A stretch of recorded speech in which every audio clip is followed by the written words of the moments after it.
얼어붙은 남북 관계는 언제쯤 풀릴까요? 북한은 고위급 인사들의 망명설을 보도한 우리 언론과 국정원을 비판하며 이호 여사의 방북이 무산될 수 있다고 경고까지 했습니다. 게다가 북한군 10여 명이 지난 10일이었죠. 강원도 군사 분계선을 침범했다 우리 군의 경고 사격까지 받고 되돌아갔는데요. 북한 이슈와 남북 관계의 전망, 홍현익 세종연구소 수석연구원 모셨습니다. 어서 오십시오. 안녕하십니까. 지난 토요일이었던 것 같습니다. 매우 이례적으로 강원도 철원군 군사 분계선에서 10여 명의 북한 병사들이 왔다가 올 들어선 처음으로 사격까지 받고 퇴각을 했다는데 우발적인 겁니까? 아니면 어떤 의도가 있는 거로 봐야 됩니까? 의도가 이제 강원 양면으로 볼 수 있는데 일단 그들의 수세적인 입장에서 보면 지난달 15일 날 그 화천 근처에서 한 명의 병사가 10대 소년 병사가 귀순했거든요. 네. 그리고 작년엔 또 노크 귀순도 있었잖아요. 네네. 그러니까 그 귀순하는 거 막기 위해서 이 그 중앙 분계선 그 표지석 같은 걸 관리하러 왔다. 아니면 지뢰를 매설하러 왔다. 뭐 수상한 행동을 했다는데 그게 지뢰 매설일 가능성도 있습니다. 예. 그러니까 자기네들이 이탈하는 걸 방지하려고 왔다고 볼 수도 있고 그런 중앙선을 다시 관리해서 우리에게 뭔가 트집을 잡으려고 할 수도 있고 그런데 이제 보통 여름철에 이제 오면은 그들이 이제 하계에 들었을 때 많이 이런 행동을 하는데 물론 그 비무장지대에서도 문제지만 지금 사실은 문제는 NLL 서해상의 그 북방한계선 인근의 꽃게잡이철이기 때문에 거기서 지금 제2차 연평해전도 지금 뭐 6월 29일 날 벌어진 거 아닙니까? 그러니까 오히려 서해상이 더 위험하다.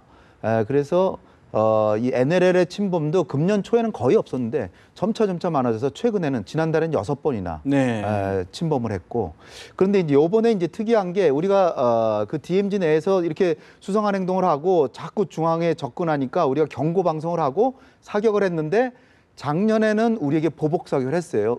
응사를 했는데 이번에 응사를 안 했다. 네. 그 얘기는 지금 뭔가 말썽을 크게 일으키고 싶지는 않은 듯 보입니다. 어떤 대비 태세를 한번 떠보겠다 이런 의미도 있는 건가요? 그렇죠. 그러니까 우리의 어떤 그 대응 태세를 보기도 하고. 그러나 어쨌든 그들이 맞대응을 안 했다는 것을 볼 때는 지금 우리와 분쟁을 일으킬 생각은 커 보이지는 않는다. 그럼에도 불구하고 우리 군이 지금 만반의 대비 태세를 갖고 있기 때문에 우리 군을 믿어야죠. 또 하나 지금 주목되는 부분이 북한군의 박영식 대장이 현영철 처참하게 숙청된 것으로 알려진 현영철 인민무력부장의 후임으로 임명된 것이 확인이 됐습니다. 매우 좀 뒤늦게 공개되는 것 같은데 어떤 의미로 봐야 될까요? 왜 뒤늦게 공개하냐면은 우리 정부가 너무나 잘 알고 있어가지고 이 고사총으로 잔인하게 처형됐다. 대체로 맞을 가능성이 꽤 있다라고 이제 보여지고 만약에 고사총으로 처형 안 됐어도 숙청된 거는 거의 분명한데 그러니까 너무나 이제 면구스럽죠. 면구스러우니까 이 인민무력부장이 북한의 국방부 장관인데 그렇죠. 그러니까 자리를 벼둘 수는 없고 박영식을 임명을 했는데 그 서열로 보면 늘상 인민무력부장 그 서열로 계속 호칭을 해왔는데 인민무력부장이라고는 안 했는데 이번에 라오스에서 국방장관이 왔어요. 그러니까 국방장관 회담을 해야 되니까 할 수 없이 이제 박영식 인민무력부장이라고 이제 한 건데 이 김정은이 어떤 군 인사 스타일이 계급장 뗐다 붙였다는 정치도 하지만 최근에 지금 동향에 보면은 군에서의 북한군에 있어서의 최고 1인자는 총정치국장이라서 군의 당에 대한 충성을 감시 통제하는 사람이고 그다음에 2인자는 총참모장, 그러니까 우리로 치면 합참의장, 또 국방부 장관에 해당되는 인민무력부장이 2, 3위를 서로 다퉈왔는데 김정일 시대에는 보면 이 사람들이 임기도 굉장히 오래씩 하고 그리고 대부분 이 사람들은 야전군 출신 장성을 갖다 놨는데 지금 박영식은 거의 총정치국에서 컸던 사람이에요. 그러니까 당뇨 출신이라는 당뇨 출신이죠. 그러니까 사실상 군인이 아닌 그래서 야전군 일선의 사령관들이 볼 때는 저거 뭐 또 황병소로 족할 텐데 왜 또 박영식이까지 임명하냐 좀 사기가 떨어질 가능성이 있습니다.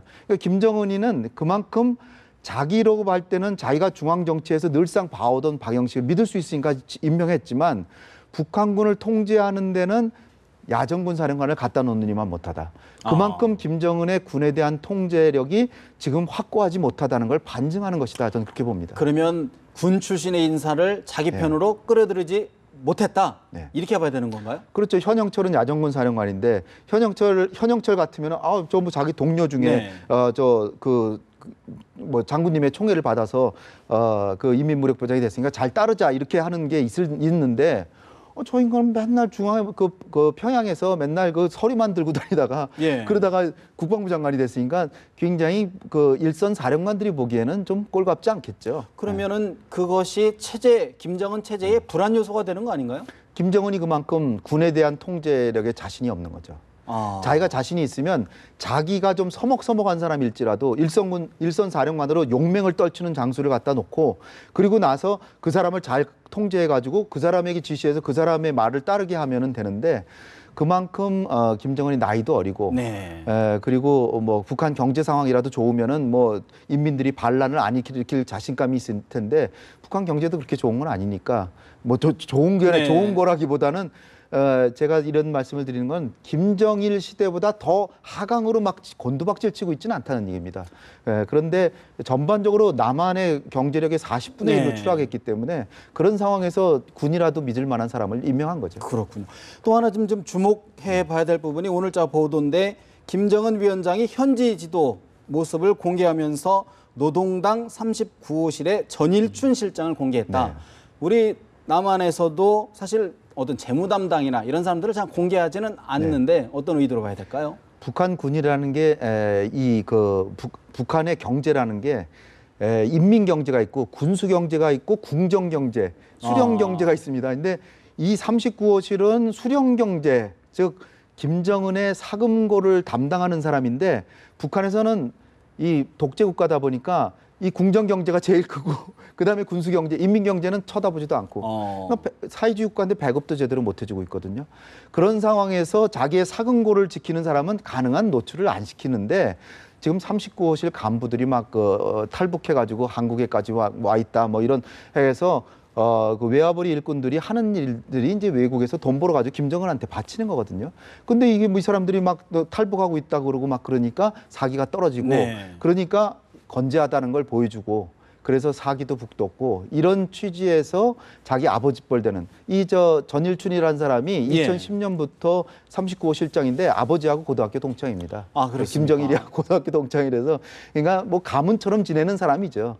그런데 이번에 내놓은 거는 1년 7개월 만에 나타났는데 이거는 자꾸 이탈이 생기니까 자신감을 표출하는 거다. 그만큼 앞서 쭉 말씀해 오신 맥락, 네. 그만큼 지도 체대가 지금 확립되지 않다 보니 좀 불안한 모습을 노출하는 네. 거다. 이렇게 네. 말씀을 정리해 볼 수 있을 것 같고요. 또 하나 저희 지금 관심이 좀 집중되는 게 이호 여사의 방북 네. 문제가 사실은 저희 남한에서는 굉장히 집중돼 있는데 네. 여러 가지 지금 상황을 보면 굉장히 여의치 않아 보이는데 어떻게 보십니까? 지금 북한이 이를테면 뭐 이게 표준말이 아니지만 꼬장을 부리고 뭐 네. 이렇게 우리 정부 길들이기를 계속 시도하는 것 같아요. 떼쓴다? 예. 정부뿐 아니라 언론에 대해서 북한이 지금 트집 잡는 걸 보면은 평양의 순환공항 김정은의 지시로 뭐 새로 졌는데 그거 설계한 뭐 아원춘이는 뭐 이 숙성했다는 거 아닙니까? 네. 그래가지고서 뭐 기와집 만들고 뭐 용 그림 하나 집어넣고 자기네 뭐 주체 뭐 건설이다 뭐 이렇게 얘기를 하는데 어쨌든 간에 이제 새로 기존 공항보다 훨씬 크게 졌기 때문에 그걸 자랑하려고 이호 여사에게 그 항공편을 제공했다. 보여주고 싶은 건 틀림이 없겠죠. 그래서 이제 우리 언론에 시작하니까 그게 아니다. 지금 개성에서부터 평양 간의 고속도로가 지금 수리 중이어서 굉장히 불편하고 나이도 이호 여사가 많으시기 때문에 편의를 제공하기 위해서 해서 항공편을 제공할 용의까지 표시했는데 그걸 가지고 험담을 했다. 네. 이게 첫 번째고요. 두 번째는 우리 통일부가 원칙에 입각해서 가능한 가시도록 배려하겠다라고 하는데 그들 생각으로는 감히 뭘 배려고 뭐가 어딨냐. 우리가 초청했으면 그냥 오시게 놔둬야지. 위원장 친서까지 글쎄 보냈는데 말이에요. 그러니까 어처구니가 없는 거죠, 사실은. 근데 어쨌든 우리도 많은 분들이 남북 관계가 좀 너무 경색됐으니까 이 여사가 가셔가지고 좀 역할을 해주기를 바라는 사람들이 많기 때문에 우리 언론을 견제하고 정부에도 일침을 주는 거죠. 그런데 이제 이 여사가 가셔가지고 과연 남북 관계가 지금 굉장히 안 좋은데 네. 이게 트일 수 있을지는 좀 두고 봐야 되겠습니다. 사실 이호 여사의 방북에서 가장 주목이 되는 부분이 과연 이제 김정은 제1위원장을 만나서 어떤 이야기를 할 것이냐, 만날 수 있느냐가 사실은 첫 번째 관심사인데 가능성은 어떻게 보십니까? 북한이 반은 선전하기 위해서 이호 여사를 부르는 거기 때문에 제가 볼 때는 가게 된다면 만나러 올 가능성이 저는 90% 정도는 된다 이렇게 봅니다. 왜냐하면 이호 여사께서 가시겠다 그래서 그걸 받아들인 게 아니라 김정은이 초청을 해서 그 초청을 수락한 거거든요. 초청해 놓고 만나주시다는 말이 안 되죠. 그렇네요. 그래서 공항에 나오지는 않겠지만 적어도 숙소 같은 데를 방문해서 불편하신 데는 없습니까? 뭐 이러면서 굉장히 국제사회에서 이목이 쏠릴 거 아니에요. 예. 그러니까 이 한국의 어떻게 보면 대표격인 전 대통령의 영부인이시니까 노인이시고 예. 그러니까 잘 배려해 드리는 모습을 보임으로써 북한이 공포 통치만 하지는 않는다는 걸 보여주려고 분명히 할 거고요. 예. 더군다나 8월 5일부터 8월 8일이니까 광복절 약 열흘 전이거든요. 그러니까 남북 간의 대화에서도 시진핑에게 보란 듯이 남북 대화 봐라. 우리가 이렇게 하고 남한의 있다. 인사도 초청해서 하는데 왜 우리 떨어 자꾸 그러냐. 남한 정책 때문에 남북 대화가 안 되는 거지. 이런 거를 선전하기 위해서 부르는 겁니다. 네. 물론 그렇죠. 우리는 다 알면서도 그래도 남북 관계 경색이 우리에게 좋은 게 아니니까 또 이호 여사께서 이렇게 또 뭐 뜨개질해 가지고서는 뭐 인도주의적 목적으로 가시는 거니까 배려를 해서 가시도록 해드리는 거죠.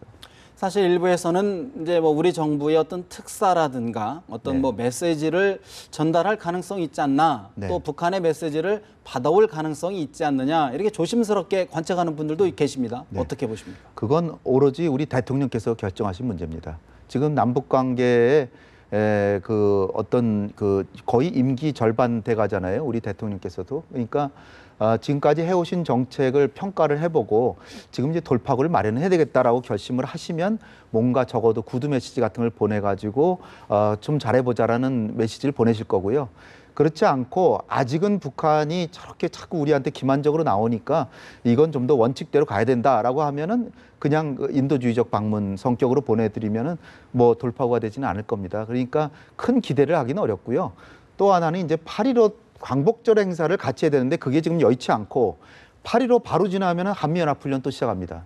그러면 또 남북관계 경색될 가능성이 크고 따라서 8월 달에 있는 한미연합훈련으로 남북관계가 더 경색될지 9월 초에 시진핑이 남북한 정상을 다 초청했는데 김정은이 어떻게든 초청을 받아서 가가지고 예. 북중 관계도 개선되고 우리 대통령도 가셔가지고 뭐 베이징에서 남북 간의 정상회담은 아니더라도 어쨌든 김정은이가 베이징에 나타나면 김정은이도 더 이상 도발 쪽보다는 국제사회에 나오는 쪽을 선택한다면은 핵실험이나 미사일 실험을 안 하는 쪽으로 갈 것 같고 예. 그러나 9월 초에 베이징에 안 나타나면 우린 그야말로 조심해야 됩니다. 10월 초에 그 노동당 창건 70주년 행사 그들로서는 광복 70주년보다 노동당 창건 70주년 행사를 더 성대하게 하려고 그러는데 그러려면 뭔가 이벤트가. 과시를 해야 되는데 그러려면 장거리 미사일 쏘고 유엔 안보리 제재하면 핵실험도 할 가능성 배제할 수 없습니다. 그렇다 그러면 9월 3일 중국 그 전승절인가요? 네.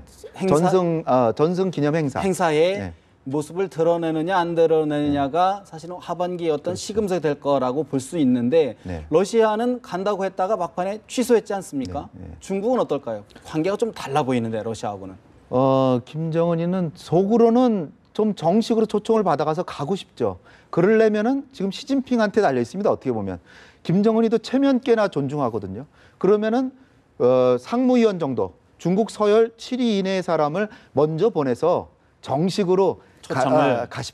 가십시다. 그가 우리가 남입니까? 뭐 이런 식으로 얘기를 하면서 그러고 또 지금 가뭄도 오는데 식량도 어려울 텐데 식량도 좀 도와줄 테니까 그리고 뭐 도움을 준다라고 어디 생색내지 않고 도와줄 테니까 방문하면은 예. 우리 시 주석도 기다리고 있다. 이렇게 되면 체면이 있으니까 이제 가는데 그냥 너 그동안에 장성택 처형하고 보니까 참 꼴값지 않은데 그래도 우리가 남이 아니니까 초청은 하는데 뭐 생각 바뀌었으면 와라. 지금 이 정도거든요. 네. 그러니까 김정은이가 가는 건 고개를 숙이는 격인데 과연 갈 것이냐. 사석에서 김정은이 중국에 대해서 굉장히 조심해라. 맨날 그렇게 떠들고 있다는데 시진핑도 다 알고 있거든요. 그렇겠죠. 그러니까 굉장히 지금 고깝게 서로 생각하고 있는데 김정은이 간다면은 저는 사실 가길 바랍니다. 가면은 미사일 실험이나 핵 4차 실험보다는 남북 간의 대화와, 관계나 네. 이쪽으로 가기 때문에 저는 9월 초에 아니 8.15 때 이호 여사 방북으로 남북 관계 개선되길 바라지만 그게 안 되면 9월 초라도 계기를 마련해서 좋은 쪽으로 가길 바라는데 지금으로 봐서는 딱 한마디로 말씀드리면 크게 기대하기 어렵다 이렇게 봅니다. 안개 속에 있다 이렇게 봐야 되겠군요. 네. 한 가지만 더 짚어보겠습니다. 북한 선언 얘기죠. 지난 얼마 전이었죠. 5명의 선언이 온다고 그랬는데 2명은 다시 돌아가겠다. 네. 3명은 귀순하겠다. 의사를 밝혔는데 북한에 그 사람들 남겠다는 사람들 가족 면회시켜달라라고 네. 얘기하는데 우리 북한에 지금 억류돼 있는 우리 국민과 좀 이렇게 연계하려는 전략으로 보인다라는 그렇죠. 이게 분석이 있습니다. 일종의 위협입니다. 위협, 협박이죠. 5명이 넘어왔는데 2명은 간다 그래서 보내주겠다고 계속 우리 적십자사 통해서 얘기하는데 2명 말고 5명을 다 보내라 그래서 2명 받는 것도 지금 안 받고 있거든요. 그러니까 어떻게든 2명만 받고 3명에 대해서는 북한이 한국이 설득해 가지고서는 못 가게 만드는 거다. 뭐 이렇게 북한은 주장하는 거죠. 그러니까 그 가족들을 만나면 이분들이 어떻게 자기들만 그렇겠죠. 이기적으로 안 가겠다 그러겠습니까? 네. 그러니까 그거는 안 되고 제3국 중재할 수 있는 이를테면 중립국 감독위원회나 예. 그런 분들한테는 이 사람들의 의사를 물어볼 수 표명하게 아주 자유롭게 표명하게 해주겠다 이런 식으로 해서 이분들의 자유 의사를 확인해 주겠다는 용의는 표명해서 북한이 이걸 가지고 도발의 빌미를 삼지는 못하게 만들면서 이분들은 대한민국을 선택했는데 어떻게 보내겠습니까? 여기서 사시게 해야죠. 그러니까 우리가 빌미는 주지 않으면서도 우리의 원칙은 지키는 이런 슬기로운 정책을 해야 되지 않을까. 그렇지 않으면 그들이 지금 우리 대한민국 국민도 4명이나 지금 잡혀 있잖아요. 네. 그분들에게 더 가혹행위를 한다든지 아니면 또 북중 국경에서 또 사람 또 우리 남한 국민을 또 잡아가 가지고 또 아니면은 뭐 대성동 같은 데 와가지고서는 그 도발을 하지 않을까 이런 게 걱정이 되니까 우리가 좀 더 경쟁에서 이겼다는 그 자신감을 가지고 북한을 관리하는 정책을 네. 해줬으면 하는 바람입니다. 아무튼 대북 관계 슬기로우면서도 대범하게 대처하기를 바라겠습니다. 오늘 말씀 홍영리 세종연구소 수석연구원이었습니다. 오늘 말씀 고맙습니다. 감사합니다.